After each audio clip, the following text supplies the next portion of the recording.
Dude, that's radical, man. Welcome to 4.3, where we're going to be talking about radicals.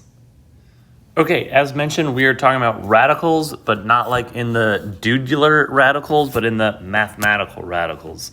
So radicals are just kind of like the opposite of squaring something. So the symbol looks like this. So anytime you see that, it, like I said, it's just kind of the opposite of squaring something. So if you take 2 times 2, that's like 2 squared, is 4. So if you take the radical or the square root of 4, that's just going to take you opposite into 2. So it is very helpful to know what perfect squares are. So if we were to list out the first 20 squares, so the way you find these, grab your calculator and literally just do, okay, 1 times 1 is 1. I know that one off the top of my head. 2 times 2 is 4. 3 times 3 is 9. But eventually, you're going to get up to numbers that you may not recognize. You know, like 12 times 12. Maybe you don't know what that one is off the top of your head. But that's just what the calculator is for, so that you don't have to necessarily memorize these numbers, but you can always find them on the calculator. But it is good to know what these numbers are. And poof, here's the first 20-ish perfect squares. So as you go through, like I said, 1 times 1 is 1, 2 times 2 is 4, 3 times 3 is 9, 4 times 4 is 16, 5 times 5 is 25, 36, 49, 64, 81.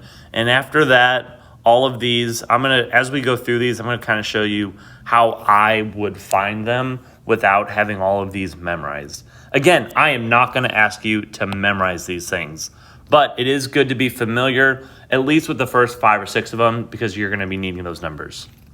Okay, so how do we solve them? So step 1, you are going to be looking for those perfect squares that we just went over. All those numbers were perfect squares. So case 1, we get perfect squares. We take the perfect square. We find the root of that number. Boom, you're done. The second case, we don't have a perfect square. Then we can actually just kind of factor out things like perfect squares that we can then take the square root of, and we can go from there. So they use, you factor something out, you find the perfect squares, and you leave the leftovers under the radical symbol. So let's try it out. Let's see how it works. So this first one, we have the square root of 49. As you recall, maybe, 7 times 7 is 49. So the answer here is just 7. So the second one, 25 times 20, I'm sorry, 220, the square root of 225. If you were to look back up here at your list, you will see that there is 225. And what you can do is you can just count 1, 2, 3, 4, 5, 6, 7, 8, 9, 10, 11, 12, 13, 14, 15. So that means that 15 times 15 is 225. So the square root of 225 is just 15. Okay, looking at 3, we've got a coefficient outside already. We're gonna hold that to the side, and I just want to talk about 144 for a minute. So let's say you do not have that whole list memorized, and you don't know that 144 is like, I don't know, 11 or 12 or something like that. There's ways that you can use your calculator to help figure this out. First of all, you can always push the square root button, which we can easily do this time. So the square root button is if you push second the x squared button, and then you can just type in 144, push equals, it's going to tell me that is 12. So in this case, this part right here turns into 12. So now we're going to have 2 times 12, and that equals 24. Oh no, we've got a fraction! So in this case, the fractions aren't that bad. you just do each one separately. So this is the same as square root of 4 over square root of 9. So the top 2 times 2 is 4. So this is going to turn into 2. 3 times 3 is 9. That's going to be 3. Those are two ones that I do, in fact, know off the top of my head. 5 is another one. It hopefully is pretty easy. 81 is 9 times 9. So this is like square root of 1 over square root of 81. So we've got 9 on the bottom. 1 is a perfect root for everything. So think about it. 1 times 1 is still 1. So that can easily come out of the square root. And 6, same thing. We're just going to burn through these guys. So the square root of 36, 6 times 6 is 36. So we got 6. And then 11 times 11 is 121. So there we go. Okay, 7 is a good one to kind of talk about some strategies to figure these out if you don't just know them off the top of your head. So for example, 7 is not a perfect square. So, if we look back up in the top, it says pull out a perfect square, factor out a perfect square, and then you can do the square root. But I don't know which perfect square goes into that, and that's kind of hard to do. So I kind of like to say I do research on the calculator, if you will. So what I'm doing on the calculator is I'm looking for multiples. And my favorite number is 2, so I'm going to start with 2. So I know that 112 is divisible by 2. I know that because it's even. So I take my calculator, 112 divided by 2. So I got 2 times 56. Okay, well I can divide that by 2. 2 times 28. I'm just going to keep on going with my 2's. 2 times 14. And then that one, I don't need a calculator. 2 times 7. So anytime you find the same number in this little chart that this little Christmas tree that we just did, that can be a perfect root. So we've got 2 and 2. And that 2 and 2. So if we multiply all of that together, 2 times 2 is 4, times 2 is 8, times 2 is 16. So we can change this to 16 times 7. And I know that 16 is a perfect square because we've got two numbers, this number and that number, that number and that number, multiplied together to get 16. So this is one strategy that you can help figure this out. So we can divide this up into square root of 16 times square root of 7. Square root of 16 is, that's right, 4. Yeah, just had to make sure. So we got 4 square root of 7. 7 is not a perfect square, so it stays just like this. It stays under the square root, and we just leave it there. So number 8, 245. Once again, I just straight up don't know. So I'm going to do my little research or do that factor tree thingy. So 245. So it's not divisible by 2, which is my favorite number. It is divisible by 5. 245 divided by 5. So that is 5 times 49. And 49, I know, is 7 times 7. So I've already found my perfect root. So I can divide this up into square root of 49 times square root of 5. I know the square root of 49. Square root of 49 is going to be 7 times square root of 5. So our answer is just going to look like that. I skipped 9, but the answer to 9 is 30 square root of 2. See if you can do it yourself and get that same answer. I came down to 10 because I just wanted to make sure that we have an opportunity to deal with this coefficient and this guy underneath there. So our 45 Again, okay, I do know off the top of my head, but that's probably only because I've been doing this for a minute. So 45 is the same as 5 times 9. 9 is 3 times 3, or 3 squared. So we can divide 45 into 9 times, 5? All this is still under the square root, and I'm bringing down that 9 just to keep everything kosher. So we know what the square root of 9 is. It's 3. So now we're going to have 9 times 3 on the outside of the radical, and then the 5 stays on the inside. Simplify that up. We got 27 root 5. So if you have any coefficients on the outside, when things come outside the square root, you just multiply all that stuff together. Okay, what's the deal with the radicals? Why do we need to know it? Well, we are in algebra, so we're probably going to try to solve some kind of equation, right? So we're going to solve what's called quadratics. So a quadratic is anything that has this squared in it, like an x squared. So our x squareds, the first way we can solve them is if we can isolate the x squared, then we can just square root both sides of the equation and send it. We're good to go. So that's essentially what we're going to do. So our square root property is if x squared equals n, then x is equal to plus or minus the square root of n. So that's what we're trying to get to.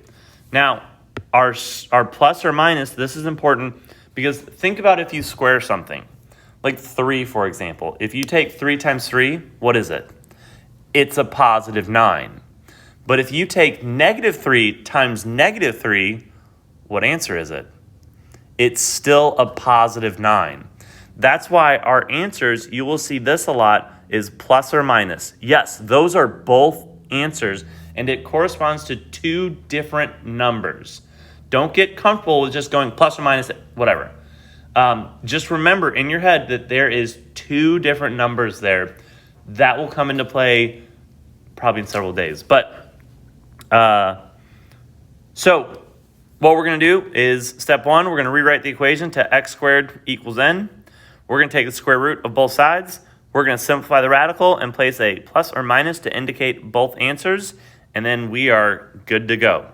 So let's try an example.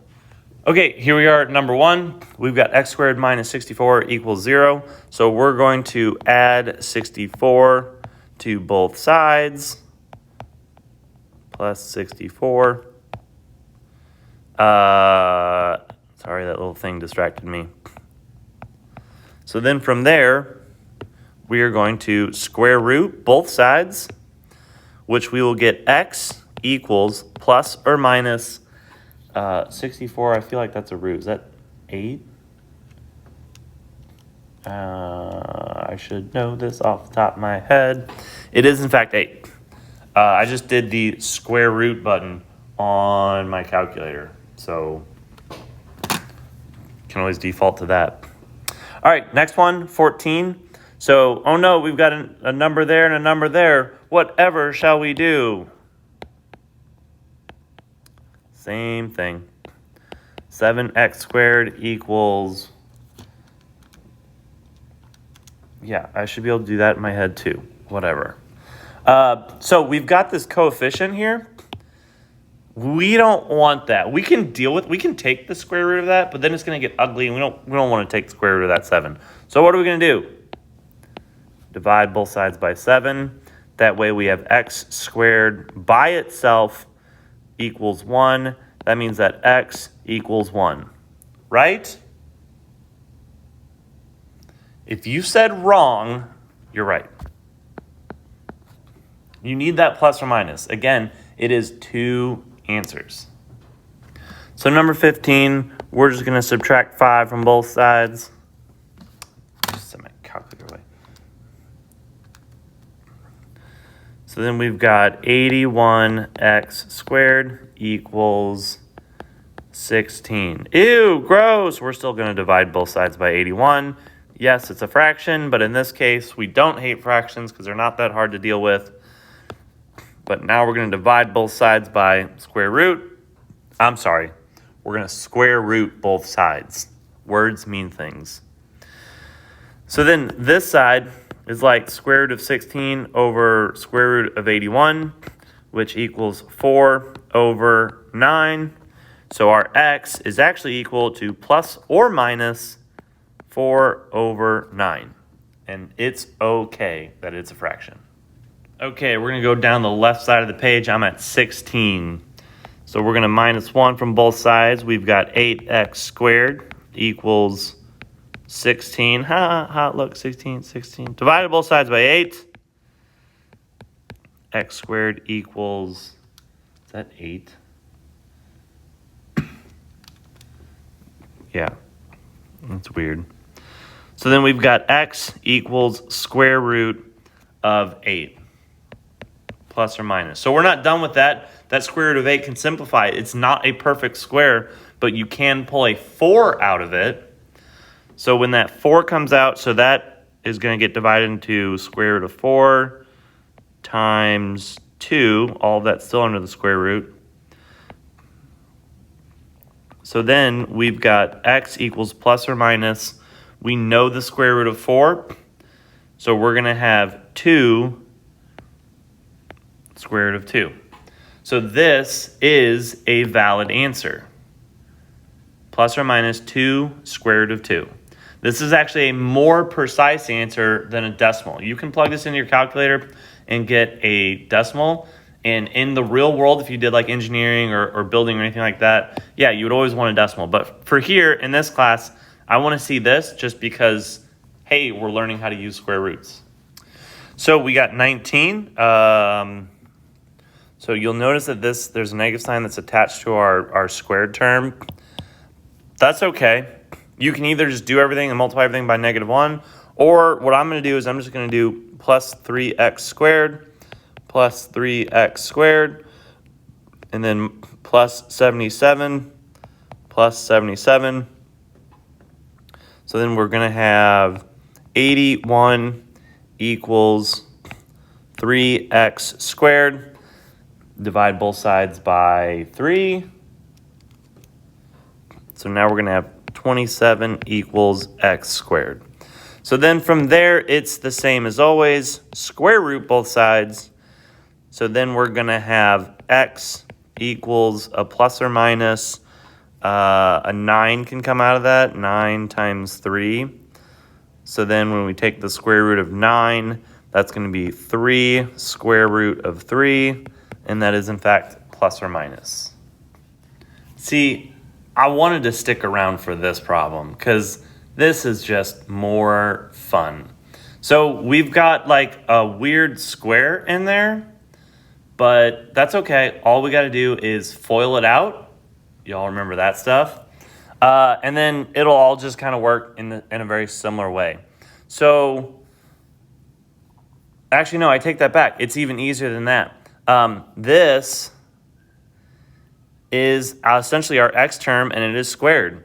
So what can we do? We just square root both sides. So now we're going to have x plus 2 equals square root of 49 is going to be plus or minus 7. So here's where that plus or minus actually really matters, because now we still need to solve for x. So we're going to subtract 2. So now we're going to have two different cases. So positive 7 minus 2 is 5. So we'll write that 7 minus 2 equals 5. Negative 7 minus 2 equals negative 9. So our x is actually equal to negative 9 and 5. And if you want to be super cool and awesome, you could be like the set of. But if you don't do the curly brackets, whatever. So let's do 23 as well, just because it's fun.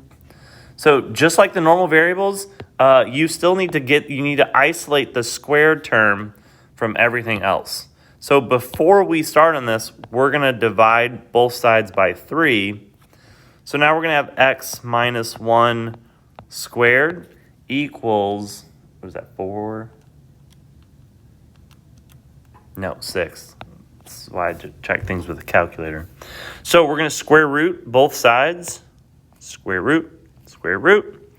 So now we have x minus 1 equals a plus or minus square root of 6. So square root of 6 is not a perfect square. You cannot pull anything out of it. You can pull 2 out, but that's not a perfect square. And then you can't pull a 4. We do still need x by itself. So we're going to add 1 to both sides. So we're going to have x equals 1 plus or minus square root of 6. And that's a valid answer. That's a good answer. That's the right answer. So if we do just one more, our 24, again, isolate the square value, divided both sides by -2. So then we have x plus 7. Ugh, 7. Nobody likes 7. And that's going to be a positive 20 because we did a -40 divided by a -2.